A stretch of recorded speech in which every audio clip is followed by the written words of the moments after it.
just for fun, really. Just imagine, Right. just imagine you're having a conversation, and it's not being recorded. Okay. So I thought we'd get started, just to let you know that if you're, is it your husband, It's partner, my husband, and husband? Yeah. he's now taking his clothes off. Oh, I was gonna say, like, if he wants to be in the video, he can, but it will be on YouTube at some point. No, go away. Right. Go and feed the birds or something. Go on to work. Yes, leave them in peace. So worse than kids. Now we can why I never had kids. Oh, I know. Got a Oh, 52-year-old bairn. oh God. Get away. I've got to put kids on We'll put them on somewhere else because I'm busy. Away you go. check you with that. Hilarious. Oh dear. Oh, right. Oh, he's away in the half now. We can do outtakes. Exactly. Right, so thank you again for joining me. I appreciate it a lot. I know it can be a bit scary sometimes coming on Skype with a complete stranger, sort of, kind of. So we're going to talk about a bit about Ditch the Diet today and what it has done for you. I thought we'd start off by having a chat about how you felt before you joined or before you knew that we existed. What had you tried before? How were you feeling? That kind of thing. Yeah. So, first of all, tell me a bit about yourself. Who are you? Where do you live?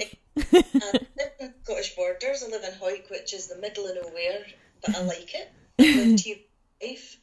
I'm 48 at Christmas, which is quite shocking because I still feel like I'm in my 30s. Every day something reminds me that I'm not. In general, quite a happy person. I've been overweight all my life and I've done dozens of different diets, you name it. I've probably tried it but never stuck to it. Mm-hmm. I have an issue with sticking to things for very long. This is the longest I've actually managed to stick to following anything. No kids. Sometimes prefer animals to humans. Yep, me too. Really funny.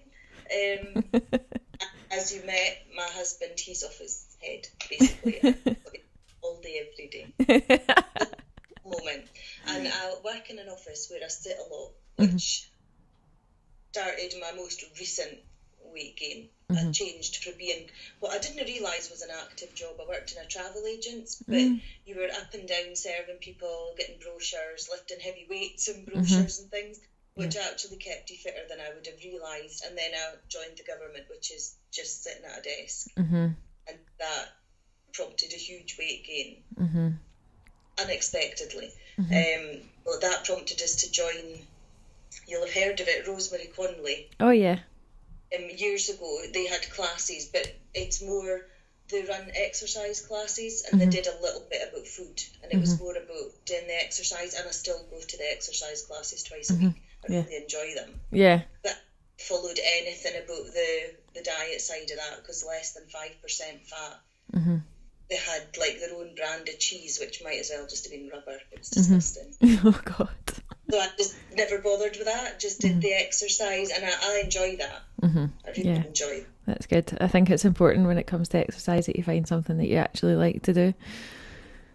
Definitely. Because I used to go into the gym, but I hated going to the gym. I always found that felt like a punishment. Yeah, I think. God, I've got to go into the gym. I know. And I would sort of hang my head and think, right, in an hour it'll be done, and you can leave again. Yeah, oh, totally. Whereas I know love the gym, absolutely love it. I mean, they're there 6 days a week and they have great fun, but not so much me. Yeah. And the way that when you described it, you gained quite a lot of weight when you switched jobs. How was that making you feel at the time? Like, what prompted you to start going to the classes? Was it anything in particular that it was affecting your life in any way? Yeah, and to be honest, my weight still does affect my life because I have aches and pains, but I just feel at least I'm now on the way to getting rid of them, so that I'm happier about it. But years ago, like 15 years ago, I did a sponsored slim for Macmillan, and I joined the gym for that, and that's why I did it, because I knew I was raising money for a good cause. And then my mum took ill and my dad passed away, and I just started eating again. And I only lost 1.5 stone in the sponsored slim, but the difference it made, Tess, was unbelievable, physically and mentally. And then I put on that 1.5 stone, changed my job and put another 2.5 stone on top of it. So I gained basically 4 stone from my lightest weight. And it just totally dented my confidence, I have to say. I just was quite happy to go on and sit in my dark corner in my office and hope nobody noticed me. Since joining this academy, I've actually been exploring a few things and really thinking about stuff. And I realised I spend my life trying to blend in and not to stand out. And then this morning, my friend, she actually works for one of these aloe vera companies, which I'm not convinced about, but she has a very positive attitude, and she has a daily thing. And one of the things was to let your light shine, that by keeping your light low, so as not to show up others, doesn't do any good to anybody, and you should just shine. And I thought, actually, that's one of the best things I've ever heard, because I spend my life trying not to stand out. Yeah. And what... I feel I already do stand out. So I'm like, I don't want people looking at me, because they're going to look at me and go, oh my God, she's big. I would rather they just didn't see me. No, I know what you mean. I'm gradually thinking, I was at the Westlife concert on Saturday night. Oh, wow. Brilliant. Not to be judgmental, I swear I do try. But some of the outfits I saw and some of the people, I thought, you have nothing to worry about. Yeah, good for you. Well, bum cheeks, size 26 bum cheeks hanging out of shorts, and I thought, oh no. I have a problem in my jeans and my long top. I'm quite happy.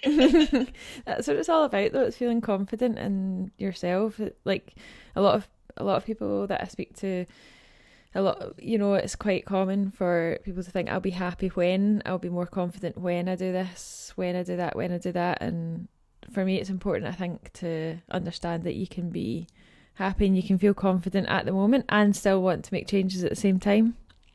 I think that one of the main things this programme's taught me, because I literally spent 30 years thinking I'll be happier when I'm thinner.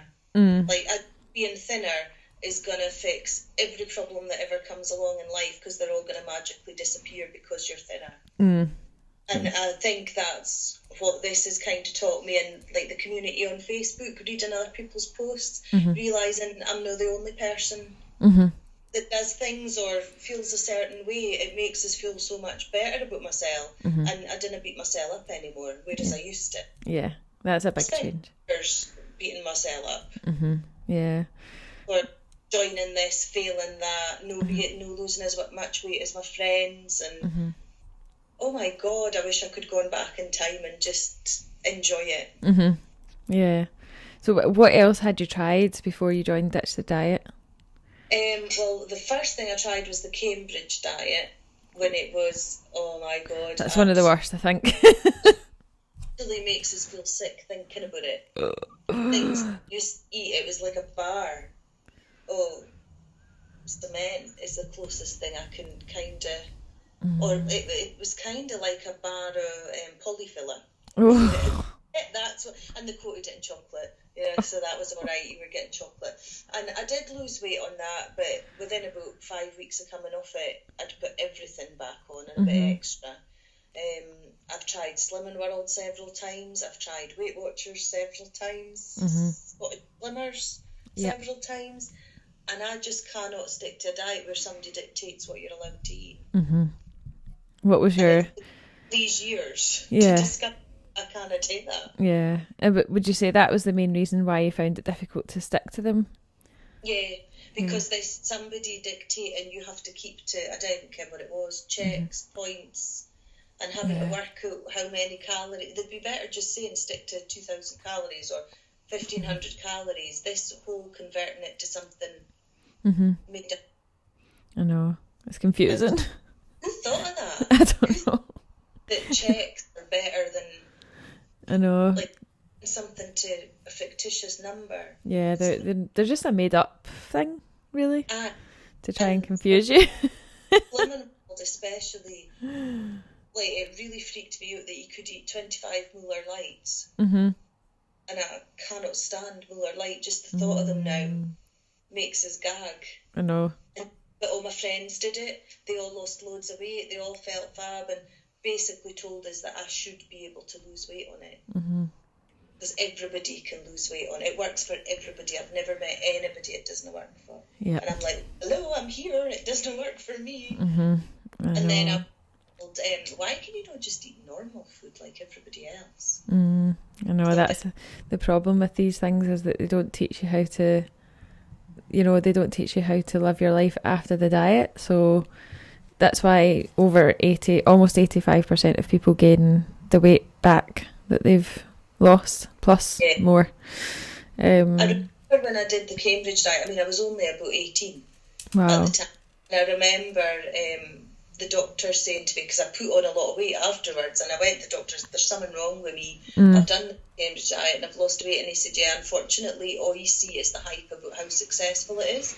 They didn't tell you that afterwards, people are actually worse than they were before they started. No. So, and I've literally, I would say, since I was 18, I've been on a diet or restricting what I do more or less every day of my life. And now I wish I was fat. I wish I was as fat now as I thought I was when I was 18.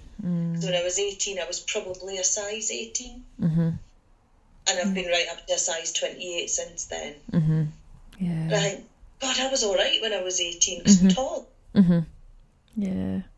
And at that point, we didn't do like exercise, or there was no sort of whole programme to advise you on what you need to combine. Yeah, that's it. So where did you find out about Ditch the Diet initially? I was thinking about this and I can't remember. It must have been through Facebook, because I spent time on Facebook.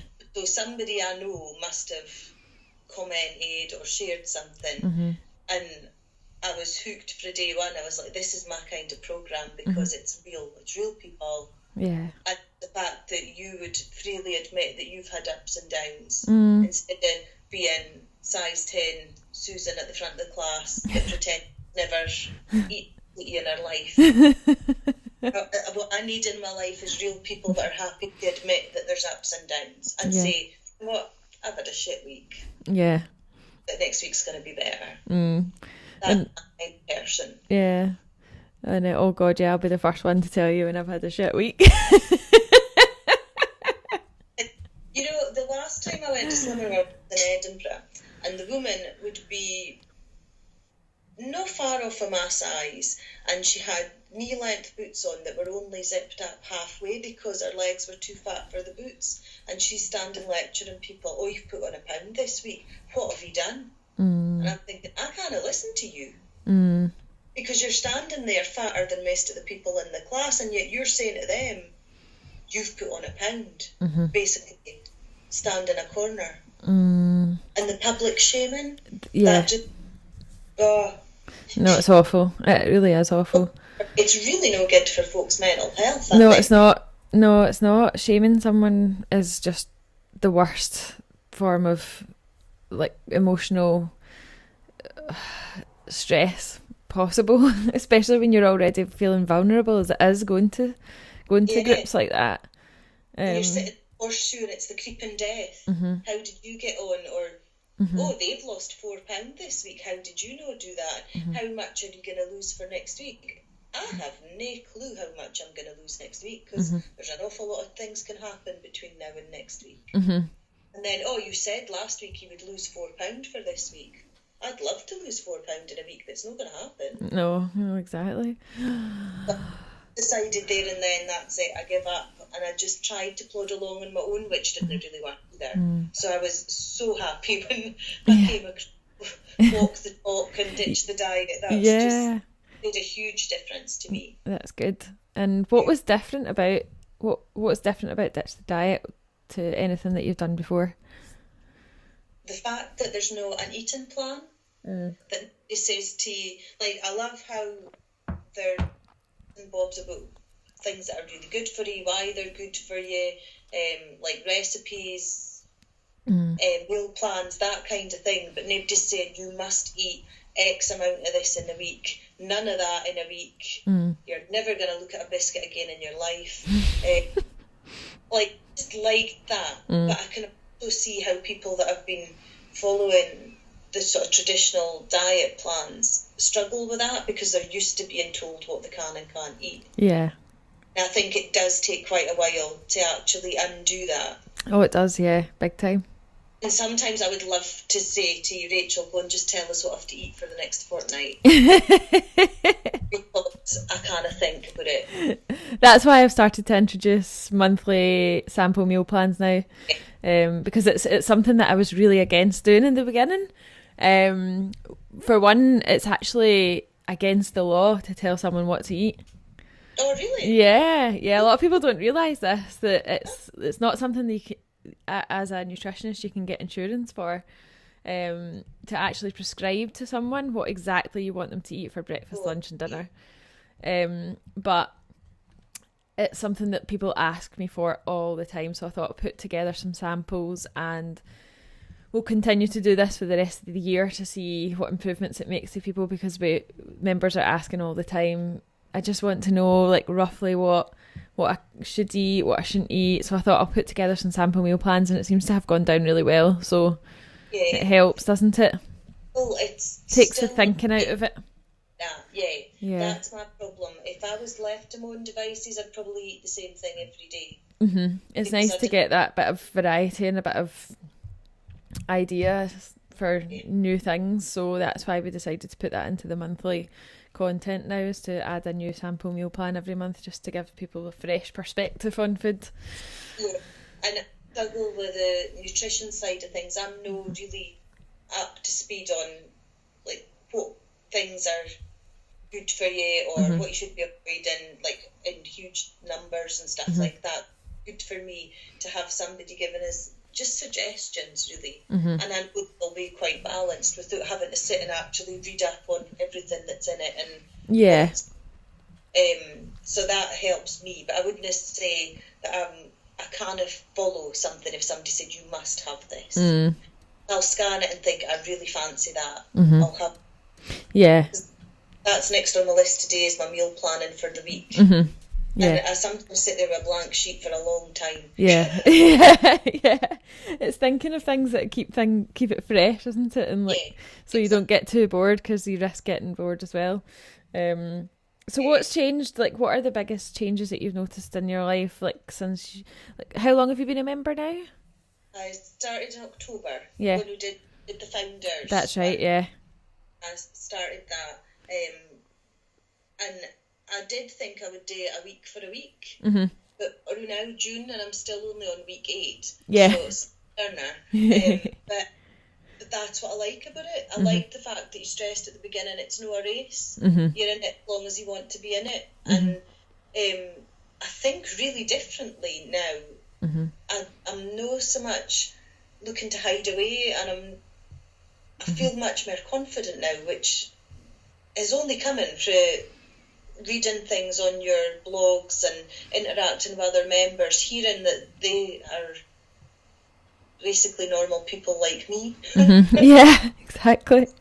And the main thing that's made a huge difference to me is, before, if I ate something like bad, as they say, like chocolate or biscuit or whatever, I would beat myself up inside for days. Oh my God, you fell off the wagon, you didn't deserve to be following this, blah blah blah. And then I would go on and eat a whole packet of biscuits because I felt that bad about it, and think, you've blown it, so you might as well just eat the whole thing. Whereas now I just gone, Kim, what, I really enjoyed that, and I actually do enjoy it, and I eat less because of it. Yeah, that's a massive improvement. You're saying you shouldn't have done that, and I didn't feel shamed in any way about what I do or don't eat.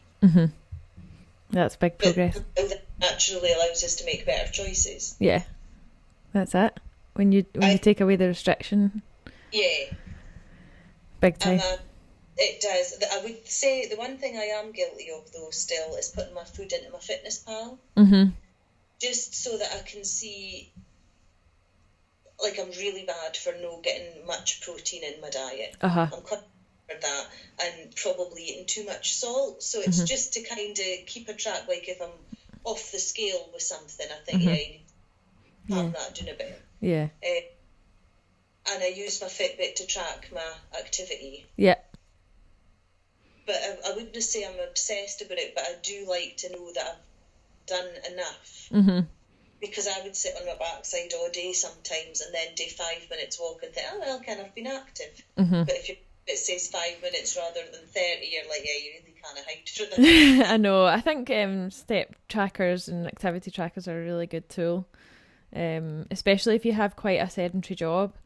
It can remind you, like, I have a sedentary job as well. I'm sitting down a lot too, and I don't wear my Fitbit at the weekends, so I only wear it like Monday to Friday just to make sure that I'm getting up regularly, and I think they definitely have their place, definitely, 100%. Because, I mean, I can leave my office, I work sort of 7:30 in the morning to 5:45, Tuesday, Wednesday, Thursday, and that means I can work a shorter day on a Monday and a Friday. I go to my exercise classes on a Tuesday and Wednesday. But last week, I left the office and I'd only done 3,000 steps between 7:30 in the morning and 5:45 at night. Wow, yeah. But I'd done my exercise class and walked about a bit, I got it up to my 10,000, but I thought, if I didn't have a class, my day would have ended on 3,000 steps. Yeah. And that's not enough movement. I know. It's hard though sometimes, isn't it? When you wouldn't know if you hadn't tracked it, so yeah. Oh yeah, that's fine. You wandered about here, there, and that'll add up. But yeah. Oh, that's my calendar. So as you know, we're launching a new course in July this year. 2019, for those of you that are listening, maybe in the future, you might have missed the boat, hopefully not though. What advice would you give to someone that is thinking about joining Ditch the Diet either now or in the future? I would say do it because you've nothing to lose, and I think you'll be amazed at the difference it makes without having the restrictions and the sort of demands of your average slimming club, if you like. And I would say not to look at it as a slimming club. I actually think the losing weight is an added bonus, because it's everything else you didn't realise comes with that that improves. I would say I'm a much happier person. There is no way on this earth a year ago you'd have got me speaking to you on Skype. Absolute chance. Because even when I read it, my initial reaction was like, oh my god, I can't do that. Yes, you can. Just say yes before you change your mind. Just say yes. And here you are. A year ago, never. And here you are talking to me. Yeah. And the other thing I would say as well is the podcasts. I've started listening to them in the car because I've got an hour and 45 minutes drive to my work. Wow, that's a long drive. So, amazing how much you get with a podcast in that, instead of listening to whatever's on the radio or the same CD again, whatever. I thought, a perfect chance actually to cut on them. And I'm really enjoying listening to them. And every single one of them, I get something from them. It's like a wee light bulb. Oh, that's good. I'm glad. Hence. So, like I say, I'm a slow learner. I'm plodding along. I'm losing about £1 a week. But I'm happy at that because I just think, well, in the past I would have been saying, oh, I see your pal would have lost £5 in a week or whatever.